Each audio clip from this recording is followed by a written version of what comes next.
அனைவருக்கும் வணக்கம். இந்த பதிவில் நம்ம எதை பற்றி பார்க்க போகிறோன்னு தெரிஞ்சுக்கிறதுக்கு முன்னாடி மறக்காமல் நம்ம சேனலை சப்ஸ்கிரைப் பண்ணிக்கோங்க.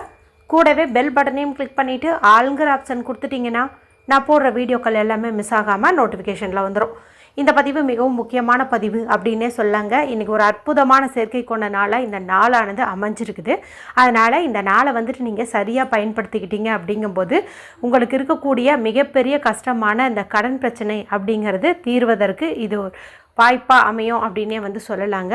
சரி, அப்படி இன்றைக்கி என்ன சிறப்பு இருக்குது அப்படின்னு தெரிஞ்சுக்கிறதுக்கு முன்னாடி செப்டம்பர் மாதத்திற்குண்டான அபிஜித் நட்சத்திரம் என்றைக்கு வருது, நட்சத்திரம் ஸ்டார்டிங் டைம் என்ன, எண்டிங் டைம் என்ன என்பது குறித்து ஏற்கனவே நம்மளுடைய சேனலில் ஒரு வீடியோ போட்டிருக்குறேங்க. இது வரைக்கும் பார்க்காம இருந்தீங்கன்னா அவசியம் பார்த்து தெரிஞ்சு வச்சுக்கோங்க. அது மட்டும் இல்லாமல் எப்போதுமே நம்மளுடைய சேனலில் மாதம் மணி மந்த்ரா, அதாவது அந்தந்த மாதத்திற்கு உரிய மணி மந்த்ரா சொல்லுவேன் இல்லையா, அது அந்த 30 நாட்களும் சொல்லுங்கள், உங்களுக்கு அந்த மாதம் முழுக்க பணவரவுக்கு குறைவு இருக்காது அப்படின்ட்டு அது குறித்த வீடியோ நேற்று இரவே நான் அப்லோடு பண்ணிட்டேன். இது வரைக்கும் பார்க்காம இருந்தீங்கன்னா பாருங்கள். அந்த வீடியோவை இந்த செப்டம்பரில் எப்போ நீங்கள் பார்த்தீங்கனாலும் சரி, அதாவது 10-15 நாள் கடந்து உங்கள் கண்ணில் அது பட்டாலும் சரி, அந்த நாள்லேருந்து நீங்கள் அந்த வார்த்தையை சொல்ல ஆரம்பிங்க. அதுவே உங்களுக்கு ஒரு நல்ல மாற்றத்தை கொடுக்கும். சரி, 2 வீடியோனுடைய லிங்க்கையும் எண்டு ஸ்க்ரீனில் கொடுக்குறேன், பார்த்து பலனடையுங்க. இன்றைக்கி பார்த்திங்கன்னா அற்புதமான நாள்னு சொன்னேன் இல்லையா, அது என்ன அப்படின்னு பார்த்திங்கன்னா, இன்றைக்கி செப்டம்பர் மாதத்தின் 2ஆம் தேதி, ஆவணி மாதத்தின் 17ஆம் தேதி நிறைஞ்ச செவ்வாய்க்கிழமை. இந்த செவ்வாய்க்கிழமைங்கிறது முருகப்பெருமான் வழிபாட்டிற்கும் அவங்களை அதிதேவதையாக கொண்ட செவ்வாய் பகவான் வழிபாட்டிற்கும் ஏற்றதொரு நாளாக கருதப்படுது. பொதுவாக இந்த நாளில் கடன் பிரச்சனை தீர்வதற்கான பரிகாரங்கள் செய்யும்போது கைமேல் பலன் கிடைக்கும் அப்படிங்கிறது மாறாத நம்பிக்கையாகவே இருந்து வருது.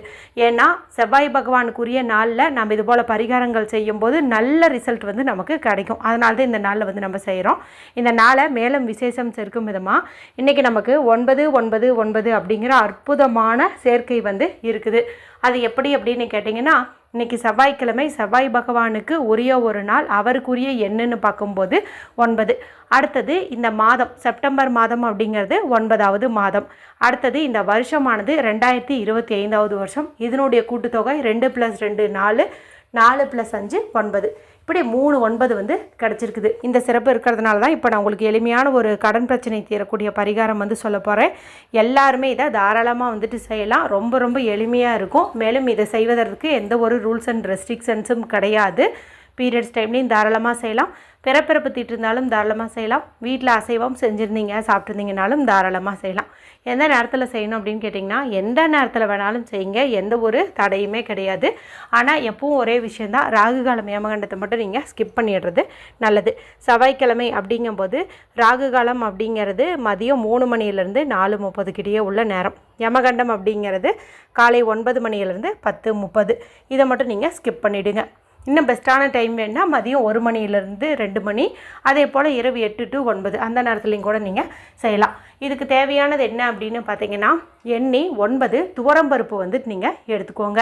துவரம்பருப்புங்கிறது செவ்வாய் பகவானுக்கு உரிய ஒரு தானியமாக கருதப்படுது. செவ்வாய்க்கிழமை நாளில் நம்ம துவரம்பருப்பு வச்சு செய்யும்போது அது நல்ல பலனை நமக்கு கொடுக்கும். 9ங்கிற எண்ணிக்கையில் ஏன் எடுத்துக்கிறோன்னா, செவ்வாய் பகவானுக்கு உரிய எண் 9ங்கிறதுனாலையும் எடுத்துக்கிறோம்.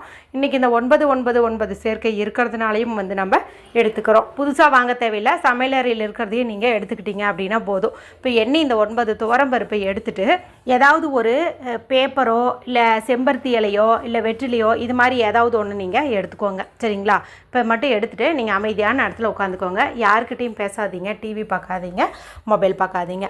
மனசை நல்லா ரிலாக்ஸ் பண்ணிக்கோங்க. நார்த்து ஃபேஸிங், வடக்கு திசை பார்த்த மாதிரி உட்காந்துக்கோங்க.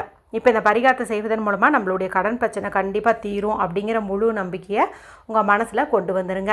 இப்போ என்ன பண்ணுறீங்க அப்படின்னா, உங்களுடைய இடது கையில் இந்த 9 துவரம்பருப்பையும் நீங்கள் வச்சுக்கோங்க. சரிங்களா? இப்போ உங்கள் முன்னாடி அந்த பேப்பரோ இல்லை வெற்றிலையோ இல்லை வாழை இலையோ இல்லை செம்பருத்தி இலை ஏதாவது ஒரு இலையும் நீங்கள் வச்சுக்கணும். இப்போ நான் சொல்லக்கூடிய இந்த அஃபர்மேஷனை நீங்கள் சொல்லிவிட்டு ஒவ்வொரு துவரம்பருப்பாக உங்களுடைய வலது கையால் எடுத்து இந்த இலையில் நீங்கள் வைக்கணும். சரிங்களா? ரைட் ஹேண்டால் எடுத்து வைக்கணும். நீங்கள் சொல்ல வேண்டிய இந்த அஃபர்மேஷன் ஆனது ஸ்க்ரீனில் தெரியும், நானும் சொல்லி காட்டுறேன்.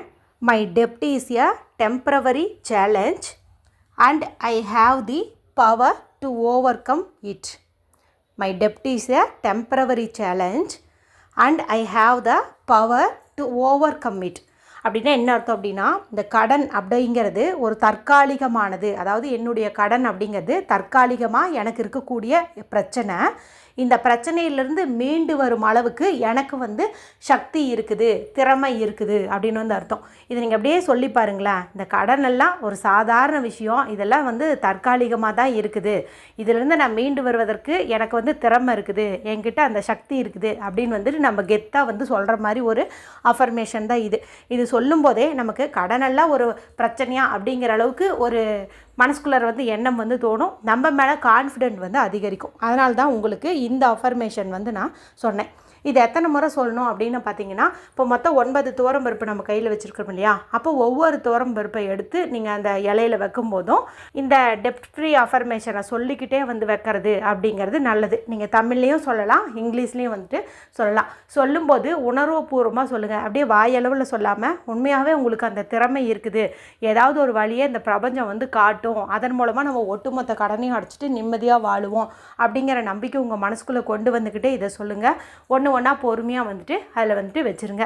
இப்படி 9 துவரம் பருப்பையும் நீங்கள் வச்சு முடிச்சதுக்கப்புறமா அதை எடுத்து உங்கள் கையில் வச்சுக்கோங்க. அதாவது பேப்பரில் வச்சுருந்தாலும் சரி, இலையில் வச்சுருந்தாலும் சரி, அதை எடுத்து உங்கள் கையில் வச்சுட்டு அந்த கடன் பிரச்சனை தீர்ற அளவுக்கு உங்களுக்கு வந்து பணம் கிடச்சிருச்சு, ஏதோ ஒரு வழியில் கிடச்சிருச்சு, ஏதோ ஒரு அதிசயம் வந்து நடந்துருச்சு. அதன் மூலமாக நீங்கள் கடனை யாருக்கிட்ட வாங்கினீங்களோ அவங்கக்கிட்ட நீங்கள் திருப்பி கொடுத்துட்டீங்க. இப்போ கடன் இல்லாமல் நிம்மதியாக வந்துட்டு நீங்கள் வாழ்கிறீங்க. இந்த மாதிரி வந்துட்டு நீங்கள் இமேஜின் பண்ணுங்கள். கண்டிப்பாக வந்து இமேஜின் பண்ணணும். இப்போ உங்கள் கணவர் பேரில் தான் கடன் இருக்குது, அவர் தான் இப்படி கஷ்டப்படுறாருங்கும்போது அவருக்கு அந்த மாதிரி பணம் வந்து கிடச்சிருச்சு, ப்ரமோஷன் கிடச்சிருச்சு, வியாபாரம் நல்லா டெவலப் ஆகிடுச்சு, இல்லை வர வேண்டிய சொத்தே வந்துருச்சு, அதை வச்சு அவர் கடனை எல்லாம் அடைச்சி முடிச்சிட்டாரு, இப்போ நிம்மதியாக இருக்கிறார். இந்த மாதிரி வந்துட்டு நீங்கள் இமேஜின் பண்ணுங்கள். இப்படி பண்ணினதுக்கப்புறமா நீங்கள் இப்போ இந்த துவரம்பருப்பை எடுத்துகிட்டு போயிட்டு வெளியில் உங்கள் நிலவாசல் படிக்க வெளியில் வச்சாலும் சரி, இல்லை கேட்டுக்கிட்ட வச்சாலும் சரி, இல்லை எங்கேயாவது புதர் போன்ற இடங்களில் மரம் செடி கொடியெல்லாம் இருக்கும் இல்லையா, அங்கே கூட நீங்கள் வந்துட்டு அடியில் வச்சுட்டு வந்துடலாம். இப்படி செவ்வாய்க்கிழமை நாளில் துவரம்பருப்பை நீங்கள் தானமாக கொடுக்குறதே வந்து சிறப்பு. இன்னும் கொஞ்சம் பெரிய ஆளுங்களாக இருந்தாங்கங்கும் போது அவங்க வந்து ஒரு 100 கிராம் 50 கிராம் துவரம்பருப்பை பேக்கெட்டாக வாங்கி கோயிலுக்கு எடுத்துகிட்டு போயிட்டு அங்கே வரக்கூடிய ஒரு 9 பேருக்கு வந்து தானமாக தருவாங்க. நம்மளுக்கு அந்த அளவெல்லாம் வந்து பண்ணுறதுக்கு வசதி இல்லைங்கும்போது இப்படி 9 துவரம்பருப்பை நம்ம வாயில ஜீவன்களான எறும்புகளுக்கோ பறவைகளுக்கோ தானம் கொடுக்கறது அவ்வளோ ஒன்றும் பெருசாக நமக்கு கஷ்டம் கிடையாது. அதனால் தாராளமாக எல்லாருமே வந்துட்டு செஞ்சு முடிச்சிடலாம். சரிங்களா?